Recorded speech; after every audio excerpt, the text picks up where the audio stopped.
My in-laws told me my wife died in a car accident and even held a closed casket funeral. 2 years later, I discovered the truth. She was alive, remarried with a baby, and the entire family helped fake the death just to escape our marriage. Hello, Reddit I+ here. I never thought I would be the kind of person posting here.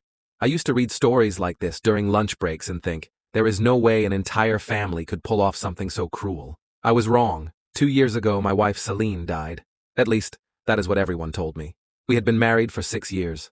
Not perfect, not terrible. We argued about money, about her parents being too involved, about whether we should move closer to my job. Normal stuff. No abuse, no affairs that I knew of, no screaming matches that ended with doors slammed. When people say they had no warning, I know it sounds naive, but I truly did not. The call came from her mother early on a rainy Thursday morning. She was hysterical, barely able to speak. I remember her words clearly because they replayed in my head for months. There's been an accident. Celine is gone. I drove to their house in a daze. Her father met me at the door. His face looked carved from stone. He hugged me for exactly 3 seconds, then let go like it burned to touch me. I did not notice that detail until much later. They told me Celine had been driving back from visiting a friend late at night. A drunk driver ran a red light. The car flipped. They said the damage was severe. They said it would be better if I did not see her. Closed casket. I remember asking to see a police report. They said it was still being processed. I asked which hospital. They said she was pronounced dead at the scene. I asked if I could see her wedding ring. Her mother said, "It was mangled. We buried her with it." I wanted to scream. Instead, I nodded like a puppet. The funeral happened 3 days later. Closed casket. No photos, no viewing. Her family insisted it was what Celine would have wanted. They controlled everything, the guest list, the music, even the eulogy. I was allowed to speak for less than 2 minutes. I cried so hard I thought I might throw up. People patted my back and said I was strong. I was not strong. I was empty. After the funeral, something strange happened. Her family cut contact. Not all at once, slowly. Messages went unanswered. Calls went to voicemail. When I showed up at their house unannounced, her father told me they needed space to grieve, and that seeing me made it harder.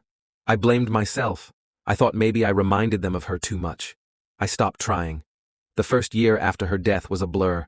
I went to work, I came home, I slept on the couch because the bed felt wrong. I kept her phone charged even though it was disconnected. I listened to her old voice messages just to hear her say my name. I tried therapy. It helped me breathe again, but not live. Year 2 was when the cracks started. It began with a small thing. I received a notification from a shared cloud account we used years ago. I had not logged into it since before the accident.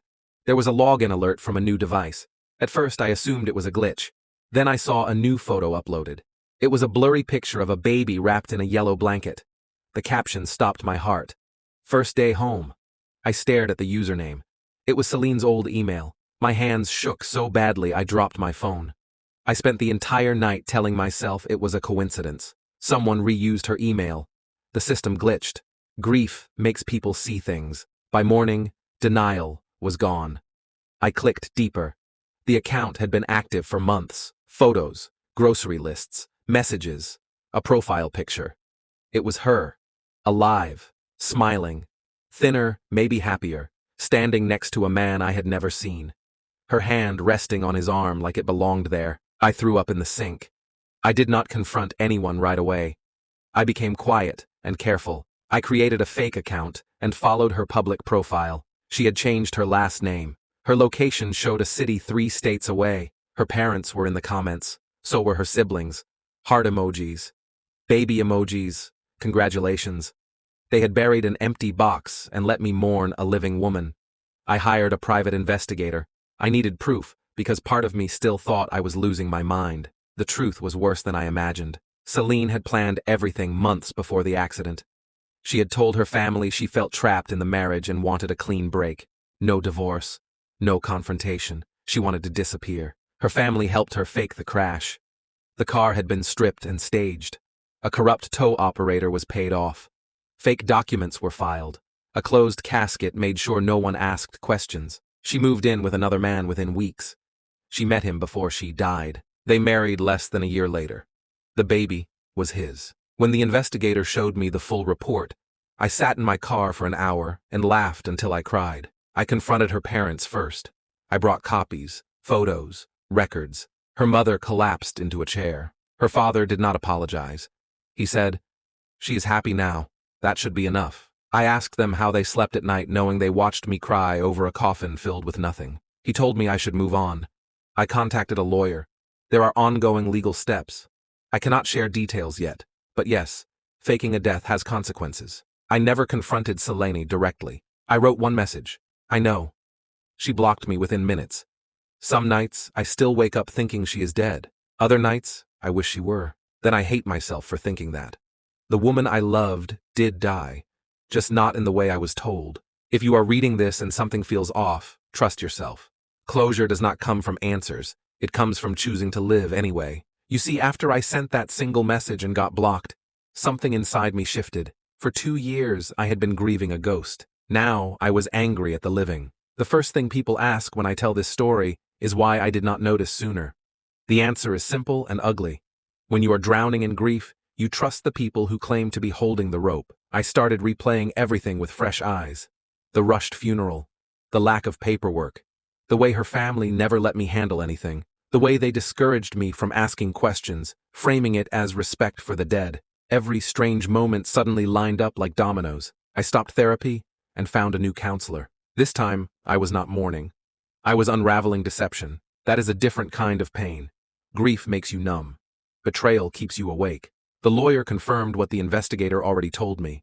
What they did was not just immoral, it was criminal. Fraud, falsified documents, emotional damages, even potential charges related to identity manipulation. But legal justice moves slowly, and rage does not. I decided to confront the rest of her family, one by one.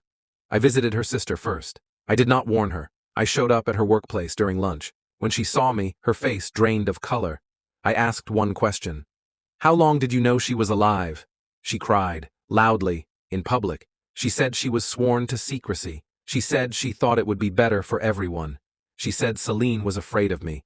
That part hurt the most. I had never raised my voice, never laid a hand on her, never isolated her.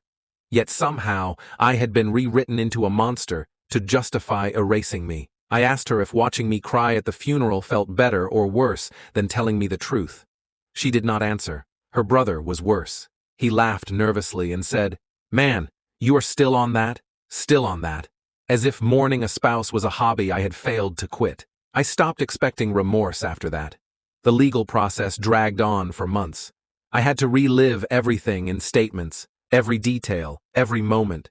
I learned how easy it is to exploit systems when enough people agree to lie. During this time, I lost friends. Some said it was too heavy. Others quietly chose her version of events once she began telling her story. Yes, she told a story. Apparently, I was controlling, emotionally distant, impossible to communicate with. According to her posts, disappearing saved her life. People applauded her courage. No one asked about the man she left behind in front of an empty coffin. One night, almost a year after I discovered the truth, I got an email from an unfamiliar address. It was from Selene. She said she was sorry for the pain but not sorry for leaving. She said she felt reborn. She asked me not to ruin her family's life with legal action. She ended the message by saying she hoped I would one day understand why this had to happen. That was the moment I finally let go. Not forgiveness, detachment. I replied with 3 sentences. You could have divorced me. You chose to bury me alive instead. I will let the law decide the rest. She never replied. The case is still unresolved, but some consequences already landed. Jobs lost, relationships fractured, the perfect image cracked. As for me, I moved cities. New apartment, new routine. I donated her belongings instead of keeping them frozen in time. I stopped living like a widower and started living like a survivor. Some days, I feel strong. Some days, I feel hollow. Healing is not a straight line. It is a spiral. You pass the same pain, but each time you stand a little farther from the center.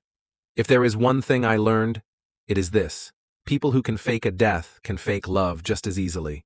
And sometimes the closure you wait for is simply the moment you stop asking why and start choosing yourself.